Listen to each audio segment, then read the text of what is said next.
So we all saw the show. We know that the Book of Boba Fett was an absolute disaster, but it does seem like Kathleen Kennedy, Lucasfilm, and even the Disney higher-ups are forcing a change at Lucasfilm. They're tired of this mediocrity. They're tired of not taking full advantage of the Star Wars IP that they paid so much money for, that they probably have made their money back when it comes to box office and merchandising and all of that combined, but they could be making so much more money. And like I said, I think the Disney higher-ups are starting to finally realize that, hey, if we make good Star Wars, which, if we're being real, isn't that difficult if you just hire someone who truly understands the IP. If we make good Star Wars consistently for years and years, the fan base will not only just absolutely love and absolutely devote themselves to supporting this content and supporting the merchandise and all of that stuff, but also, if we do this for 10-15 years straight like Marvel did, we will have a compounding fan base, an exponentially growing fan base, and an exponentially more loyal fan base as time goes on. And I promise you, I know this for a fact,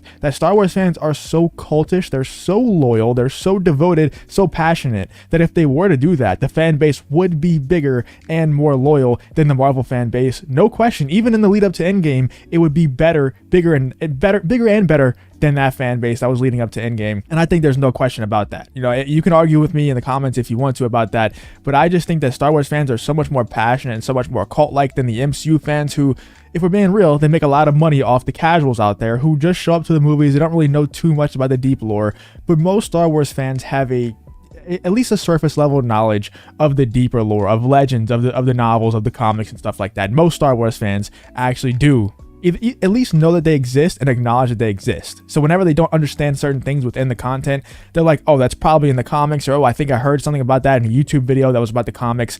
They have a somewhat of an understanding. But like I said, I think that Star Wars is actually turning over a new leaf. And I don't know if this is being forced by the Disney higher-ups, but if I had to guess, I think it would be something along those lines. Or at least, or maybe Kathleen Kennedy is like, you know what, John and Dave can't save us. We actually do have to make some real changes at this company if we're going to make Star Wars great again. This is a huge start. Not this article right here, but what I'm going to tell you in 1 second about this article is a great start in that direction. And we've already seen signs of this in the past. I made videos on it a few days ago. We'll go into that in 1 second as well. This article from Bounding Into Comics says former Mary Sue writer and social justice activist Sam Maggs working on Star Wars Knights of the Old Republic remake. Whenever we heard that the Old Republic was being remade, or Knights of the Old Republic KOTOR was being remade, we were all pretty excited. And then we started looking deeper into the project, and we realized that a Mary Sue writer and social justice activist who has been hating on Star Wars fans and anyone who doesn't love all of Disney Star Wars was actually writing it. You know, she was writing the remake, so we knew that it was in fact not going to be the KOTOR remake that we've all been wanting for so long. Then we go to this Data Racer tweet and we see what Sam Maggs has been saying about Star Wars and Star Wars fans for the longest time. LMAO, bro's really mad that Rey's a Mary Sue. LMAO, LMAO. I spend a lot of time talking about these fighting the patriarchy, but these are little moments that I despise it absolutely the most. And if you want to keep reading, go check out Data Racer on Twitter. He has a great Twitter account where he exposes all these people. Go check him out on Twitter at DataRacer117. Or you can pause the video right here and continue reading on, whatever you want. But she's a lunatic. You know, she's one of these SJW lunatics that you do not want touching Star Wars. She is the definition of someone who is not a true creative who likes the content that they are creating. They're only SJWs or activists who pose to be creative so that they can insert their politics into this content. And that's exactly what we do not want when it comes to Star Wars or really any IP in Hollywood, because that seems like these people like Sam Maggs are taking over everything that we love when it comes to Hollywood. And when it comes to TV, comics, whatever it is, all of American media is being taken over by people like this. And that is what channels like mine and a lot of other channels who are very similar to mine are trying to fight against. Literally, people like Sam Maggs ruining stuff that we love is what we're trying to fight against.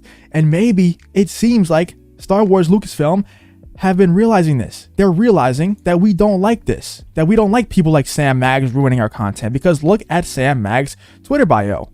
I write games, books, and comics. Narrative lead at Wizards, Captain Marvel, Critical Role Origins, Tiny Tina's Wonderlands, Tell No Tales, Opinions Mine.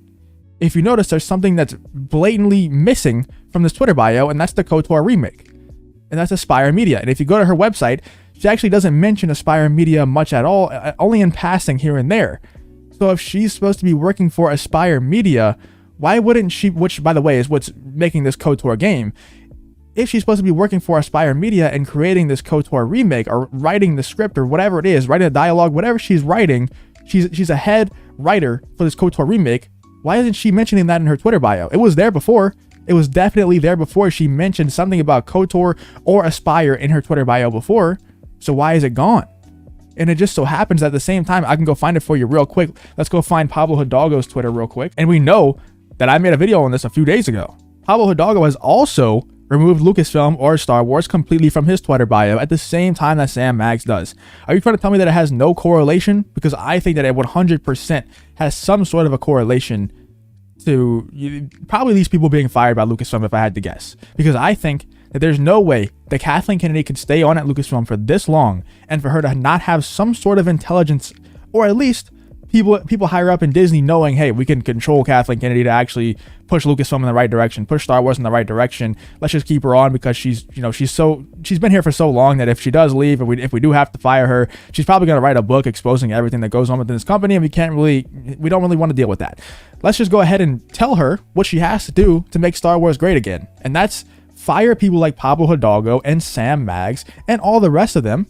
All these, I call them Kathleen Kennedy disciples, all these people who only care about inserting politics into Star Wars. And I think Pablo Hidalgo is probably a fan of Star Wars, but he also really, really cares about inserting his own politics into Star Wars and fighting the patriarchy within the Star Wars universe and stuff like that.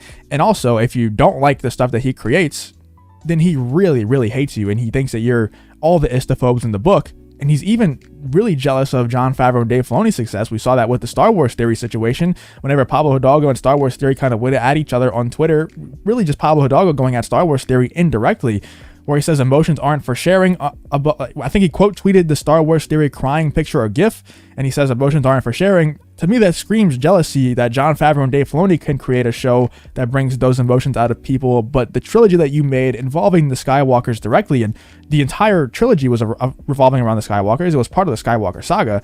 You couldn't get those emotions out of anyone in 3 movies, and they did it in a small series, in one season or 2 seasons of a series that has way less of a budget that you had for your sequel trilogy. So I think that screams jealousy, in my opinion. But it looks like he's gone. People are saying that because he's tweeting about Star Wars, he's probably not gone. I think he's always tweeted about Star Wars. I think he's always been a Star Wars fan, and I think he probably always will be, right? Regardless of if he works for Lucasfilm or not.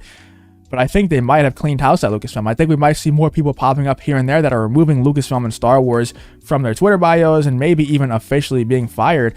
I think that we should all keep our eyes out for stuff like this. Hopefully we continue to get more good news like this, because I don't like seeing people lose their jobs, but whenever they're lunatics like Sam Maggs, I don't want her working on Star Wars, man. Go work for the Mary Sue.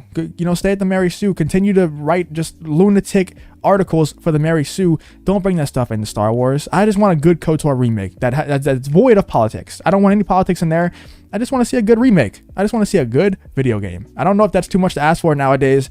Hopefully it's not. Hopefully Sam Maggs and Pablo Hidalgo are truly gone from Lucasfilm. Let me know what you think about this whole situation. Do you think that this means that Sam Maggs and Pablo Hidalgo are both gone? Or do you think it's just coincidence that they both removed Lucasfilm and Star Wars completely from their Twitter bios? Let me know what you think in the comments. If you did enjoy this video, please leave a like on the video and subscribe to the channel. If you want to follow me on Twitter, the link to that will be in the description as well. Thank you for watching the video, and I hope to see you in the next one.